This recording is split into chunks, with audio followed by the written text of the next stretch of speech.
अस्सलाम वालेकुम। मैं यूट्यूबर नाहीद आपके सामने आज बहुत ही अच्छी वीडियो से हाज़िर हुई हूँ और मैं आपके लिए पापड़ जो से बनाने का तरीका लाई हूँ। बहुत ही आसान, माइक्रोवेव में आप 1 मिनट में पापड़ तैयार कर सकते हैं।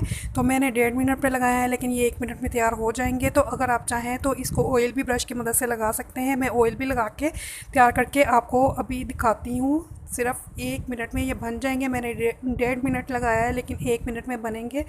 तो चलें उतनी देर हम वेट करते हैं जब तक ये बन रहे हैं। आप मेरे चैनल को लाइक कर लें, सब्सक्राइब कर लें और जो न्यू है वो बेल बटन भी ज़रूर प्रेस करें ताकि उनको मेरे वीडियो के नोटिफिकेशन जो से हैं वो मिल सकें। और ये देखिए, हमने टाइम लगा दिया था, लेकिन ये 1 मिनट में बनकर तैयार हो चुके हैं। तो चलें मैं आपको इसे प्लेट में, ट्रे में निकाल के दिखाती हूँ।